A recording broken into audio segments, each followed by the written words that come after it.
ಅಧ್ಯಕ್ಷರು ಅಂತ ಬಂದಾಗ ಯಾರೇ ಆಗಿರಲಿ ಅವ್ರು ನಮ್ಗೆ ಅಧ್ಯಕ್ಷರೇ. ಅದು ವೈಯಕ್ತಿಕವಾಗಿ ತಗೊಳಕ್ಕೆ ಬರೋದಿಲ್ಲ. ಅದು ಯಾಕಂತ ಹೇಳಿದ್ರೆ ಇಂಥ ಒಂದು ಕೆಲಸ ಭಗೀರಥ ಕೆಲಸ ಅಂತ ಹೇಳ್ತಾರೆ. ಈ ಚರಂಡಿಗಳು ಮತ್ತು ರಸ್ತೆಗಳ ಕಾಮಗಾರಿ ಯಾರಿದ್ರೂ ಆಗುತ್ತೆ, ಯಾರಿಲ್ಲದೇ ಇದ್ರೂ ಆಗುತ್ತೆ. ಅದು ರೊಟೀನ್ ವರ್ಕು. ಚಿಕ್ಕಬಳ್ಳಾಪುರ ನಗರ ಭಾಗದಲ್ಲಿ ಸುಮಾರು 31 ವಾರ್ಡ್ಗಳಲ್ಲಿ ಕೂಡ ರಸ್ತೆಗಳ ಕಾಮಗಾರಿ ಮತ್ತು ಚರಂಡಿಗಳ ಕಾಮಗಾರಿ, ಅದೇ ರೀತಿ ಪ್ರಮುಖ ರಸ್ತೆಗಳಲ್ಲಿ ಗುಂಡಿ ಮುಚ್ಚುವಂಥ ಕಾಮಗಾರಿಗಳು ಭಾಳ ಹೆಚ್ಚು ನಡೀತಾ ಇದ್ದಾವೆ. ಅದೇ ರೀತಿ ಎಲ್ಲಿ ಚಿಕ್ಕಬಳ್ಳಾಪುರ ನಗರದಲ್ಲಿ ಔಟ್ಸ್ಕಟ್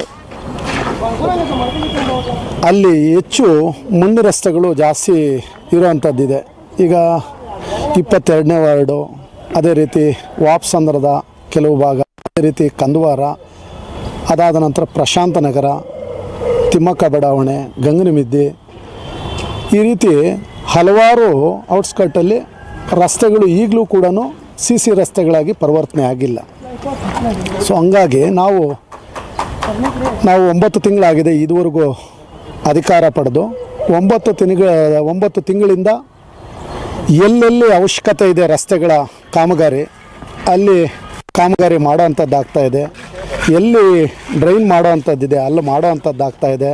ಅದೇ ರೀತಿ ಗೌರವಾನ್ವಿತ ನಗರಸಭಾ ಸದಸ್ಯರುಗಳು ಅವರ ಒಂದು ವಾರ್ಡ್ಗಳಲ್ಲಿ ಯಾವುದು ತ್ವರಿತವಾಗಿ ಸಾರ್ವಜನಿಕರಿಗೆ ಅನುಕೂಲ ಆಗುವಂಥ ರೀತಿಯಲ್ಲಿ ಕೆಲಸ ಅವಶ್ಯಕತೆ ಇದೆ ಅದು ಅಧ್ಯಕ್ಷರ ಗಮನಕ್ಕಾಗಲಿ ನಮ್ಮ ಗಮನಕ್ಕಾಗಲಿ ತಂಡ ಕೂಡಲೇ ಮಾಡೋ ಅಂಥದ್ದಾಗ್ತಾಯಿದೆ. ನಿಜವಾಗ್ಲೂ ಅದು ಖುಷಿ ಕೊಡುವಂಥ ವಿಚಾರ. ಎಲ್ಲರೂ ಕೂಡ ಸಹಕರಿಸ್ತಾ ಇರೋದ್ರಿಂದ ನಾಗರಿಕರ ಒಂದು ಕೆಲಸ ಮಾಡೋದಕ್ಕೆ ನಮಗೂ ಕೂಡ ಒಳ್ಳೆ ಅನುಕೂಲ ಆಗ್ತಾಯಿದೆ. ಸರ್, ಈಗ ಇಷ್ಟು ದಿನ ತಟಸ್ಥವಾಗಿದ್ದು ಏಕಕಾಲಕ್ಕೆ ಯಾಕೆ ಈ ರಸ್ತೆಗಳ ಕಾಮಗಾರಿಯನ್ನು ಶುರು ಮಾಡಿದ್ದೀರಿ? ಇದೇನು ಚುನಾವಣೆ ಸಮೀಪಿಸ್ತಿದೆ ಅನ್ನೋ ಉದ್ದೇಶದಿಂದನೇ ಏನು ಅಂತ? ಈಗ ನೋಡಿ, ನಾವು ಚುನಾವಣೆ ಅಂತ ನಾವು ಯಾವತ್ತೂ ಕೆಲಸ ಮಾಡೋ ಅಂಥ ರೂಢಿ ನಾವು ಮಾಡ್ಕೊಂಡಿಲ್ಲ.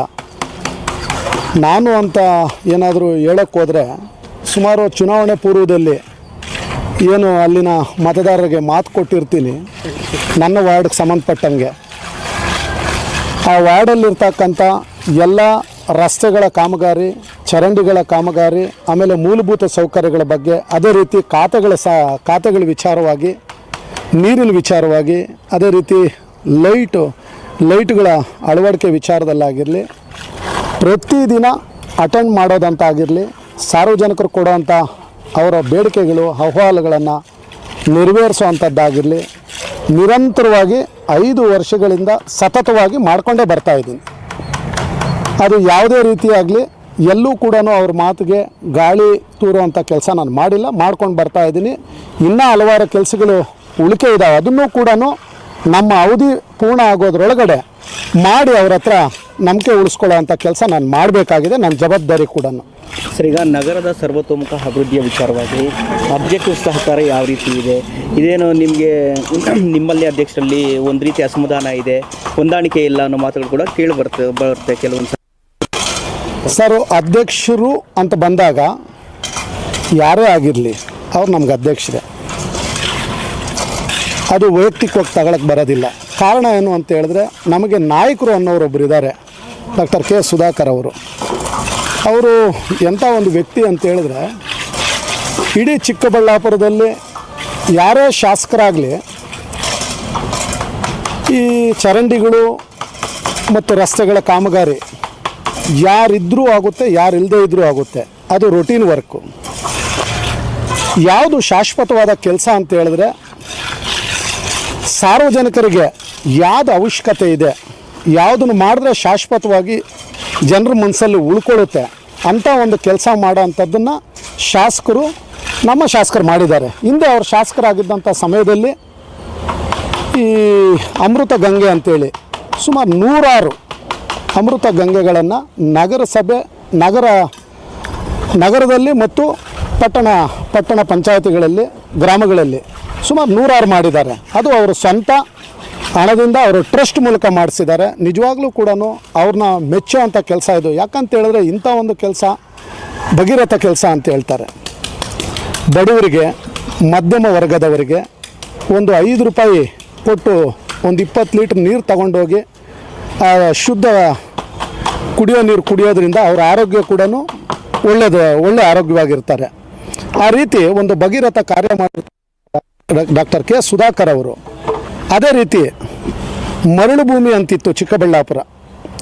ಮಳೆ ಬಂದರೆ ಮಾತ್ರ ನೀರು ಬಾವಿಗಳು ತುಂಬುವಂಥದ್ದು, ಕೊಳವೆ ಬಾವಿಗಳಲ್ಲಿ ರೀಚಾರ್ಜ್ ಆಗುವಂಥದ್ದಿತ್ತು. ಅಂಥದ್ದನ್ನು ಹಿಂದೆ ಅವರು ಶಾಸಕರಾಗಿದ್ದಂಥ ಸಮಯದಲ್ಲಿ ಕೆರೆಗಳಿಗೆ HN ವ್ಯಾಲ್ಯೂ KC ವ್ಯಾಲ್ಯೂ ಒಂದು ಕೆರೆ ತುಂಬಿಸೋವಂಥ ಕೆಲಸ ಕೈಗೆತ್ಕೊಂಡ್ರು ಅವರು ಶಾಸಕರಿಗೆ ಆಗಿದ್ದಂಥ ಸಮಯದಲ್ಲಿ. ಈ ಭಾಗದ ಬಹಳಷ್ಟು ಜನ ರೈತರು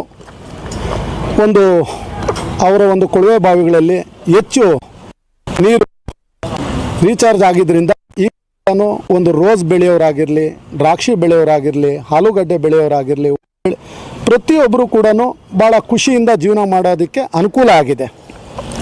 ಇನ್ನೂ ಒಂದು ಕೆಲಸ ಮಾಡಬೇಕಾಗಿದೆ ಈಗಿನ ಸರ್ಕಾರ.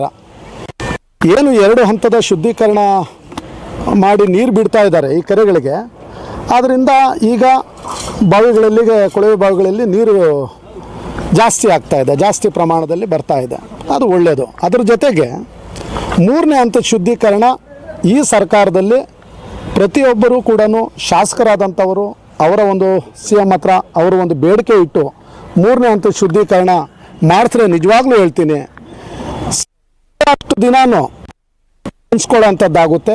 ಪ್ರತಿಯೊಬ್ಬರು ಆದಂಥವರು ಒಂದು ಕೆಲಸಕ್ಕೆ ಕೈ ಹಾಕಬೇಕು ಅಂತೇಳಿ ನಾನು ಅವ್ರಿಗೆ ಮನವಿ ಮಾಡ್ತಾ ಇದ್ದೀನಿ. ASAQUATEC RO ವಾಟರ್ ಪ್ಯೂರಿಫೈರ್ಸ್ ಅಂತ ಹೇಳ್ಬಿಟ್ಟು ಹೋಲ್ಸೇಲ್ ದರದಲ್ಲಿ ಚಿಕ್ಕಬಳ್ಳಾಪುರದಲ್ಲಿ ಪ್ರಪ್ರಥಮ ಬಾರಿಗೆ 5,500ಕ್ಕೆ ವಾಟರ್ ಪ್ಯೂರಿಫೈರ್ ಲಭ್ಯ ಇದೆ. 5,500 ಇಲ್ಲಿ ನಮ್ಮ ಅಂಗಡಿಯಲ್ಲಿ RO UV UF TDS ಖಾಲಿ 5,500ಕ್ಕೆ ಬರುತ್ತೆ ನಮ್ಮ ಅಂಗಡಿಯಲ್ಲಿ. ಬನ್ನಿ. ನಮ್ಮ ಲೊಕೇಶನ್ ಬಂದು ASAQUATEC ಕೆನರಾ ಬ್ಯಾಂಕ್ ಆಪೋಸಿಟ್ ಅಲ್ಲಿ ಆಂಬೂರ್ ದಮ್ ಬಿರಿಯಾನಿ ಪಕ್ಕದ ರೋಡ್ ಅಲ್ಲಿ 2ನೇ ಅಂಗಡಿ ಬರುತ್ತೆ.